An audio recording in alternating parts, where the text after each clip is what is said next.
Hi folks, Artie here.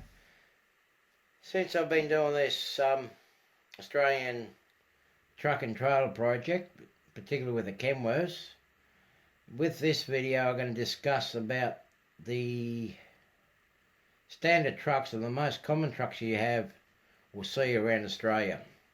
From the east coast and going across to the paddock like between Sydney and Perth. Okay, now in America, as I understand for the American viewers, the more axles you have is for your greater weight and braking power. In Australia, we have X number of axles, but it's not just so much for the braking power, it's for the weight distribution.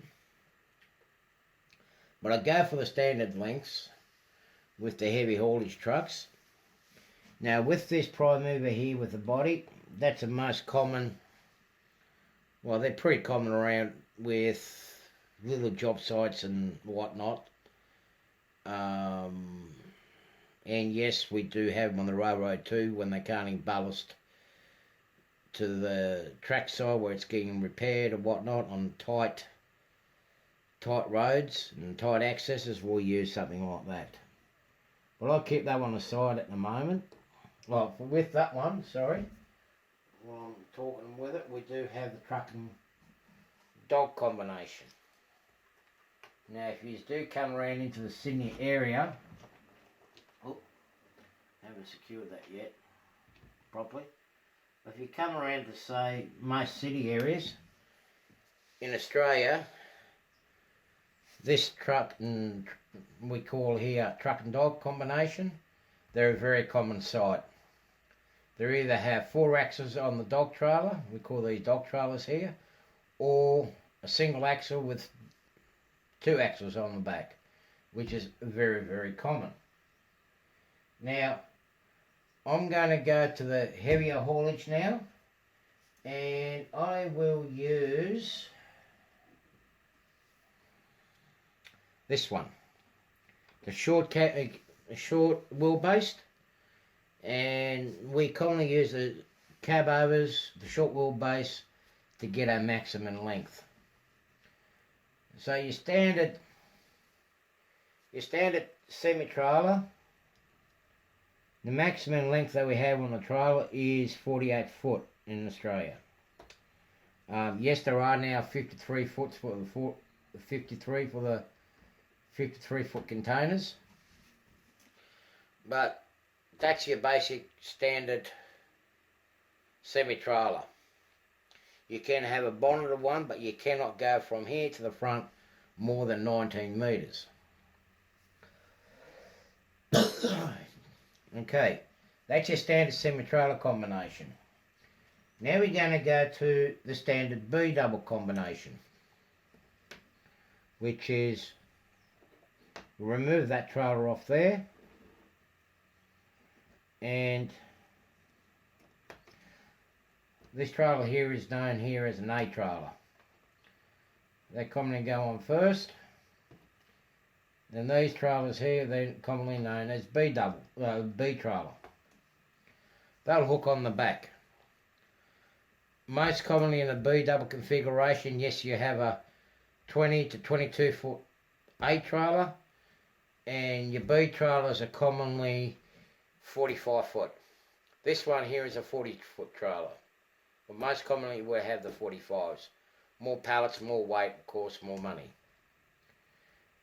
This is a common sight on all interstate roads throughout Australia, and you will see them commonly in a lot of city areas and regional areas. Now, something that's becoming more frequent in the Australian outback because of more tonnage, we'll just remove that off. I'm going to do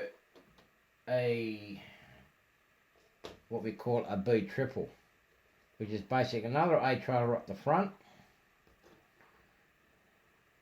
pulled by the prime mover.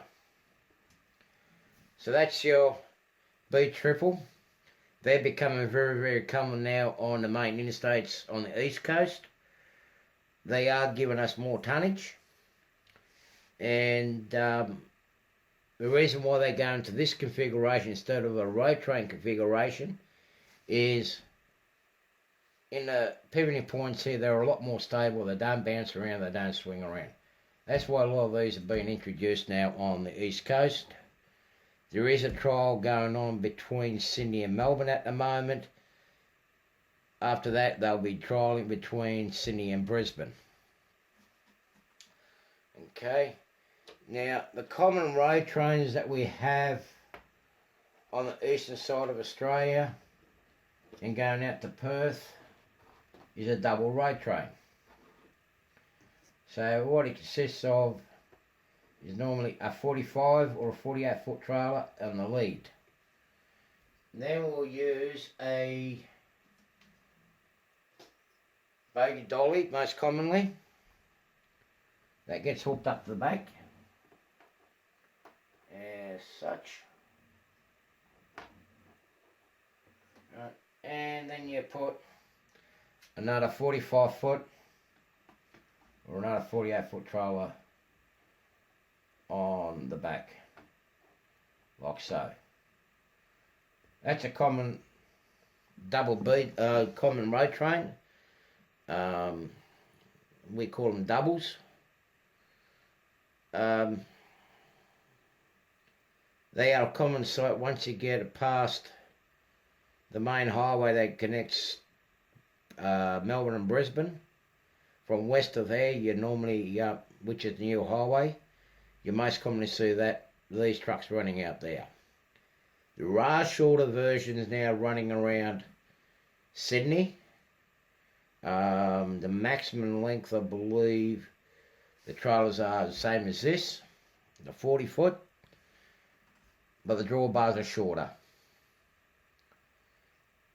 Now that's your double road trains. Then you get to your triples. Basically, you've got 3 trailers up behind it. The maximum we can have with those are 3 48 foot trailers on the back. That's a standard triple road train configuration. Of course, when you get to heavier tonnage, these dollies, we are changing them over to tri-dollies, like this, which allows us more tonnage. Okay, now another combination that's becoming very, very common, mainly around the areas where you've got the double road trains, are your AB triples or B triples. Now, a AB triple consists of a 45 foot trailer on the lead. Then we'll take an A trailer, like so, and we hook it up as a B, and we have a B double set up on the back as such. Okay, so that's your AB triple. You can actually switch them the other way around. Then it's a BA triple. This configuration is a lot easier as an operator. As we hook the road trains up, these ones are already connected and sitting on the waiting trailer, on a pad somewhere, and it's a lot easier to reverse the truck with the dolly on the back to hook up to your trailer as such. That's why you see this combination very, very common. Okay, now further west we go, we end up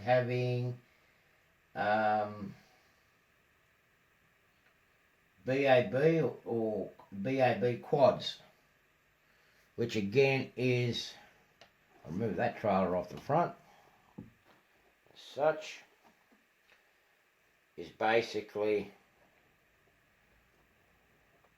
two B-double combinations like that. They're becoming common sight out west.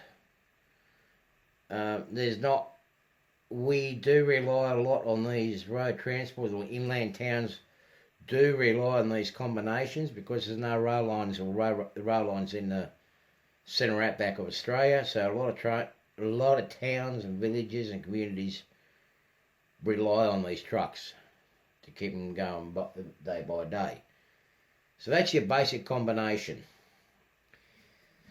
Now, during the wheat harvest, not so common on the east coast, but towards West Australia, western side of Australia, then one of the common configurations you see on wheat trucks or the grain trucks during grain season is a triple row trains like you see this, or in a B-double configuration. Mind you, these trailers are shorter. The other thing that they do is we'll take that prime mover away. Doesn't want to come unlocked. There you go. We'll take that prime mover away and say, I'll put that one there, and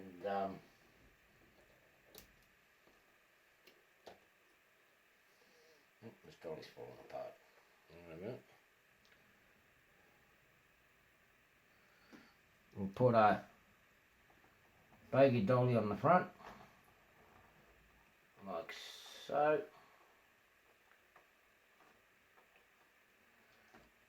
And then we'll hook it up to, I'll hook this up to the prime mover, like so. There you go. And that still is classified as a road train. As long as we don't exceed the total length of 53.5 feet, we can have whatever combination we want. I haven't made one up yet, but I will build one in the future with one of these with a tipping body on the front, and that can actually be used on a road train configuration like so. Along the east coast here, we are now getting a combination of these two running around, giving us more tonnage. So that's giving you a quick laydown on different configurations that we have. I found these models from Ben actually quite good because I can actually swap and change with the combinations. So yeah, hope you enjoyed this. I will do some other videos possibly later with doing the tarpaulins, covering the loads up, as it's a dying art. Apparently it is becoming a dying art on how to tarp a proper truck in Australia and anywhere around the world, but particularly in Australia it's a dying art. So I'll actually show you how we do it. So stay tuned for those ones and other videos that I will be doing in a not too distant future. Thanks for watching.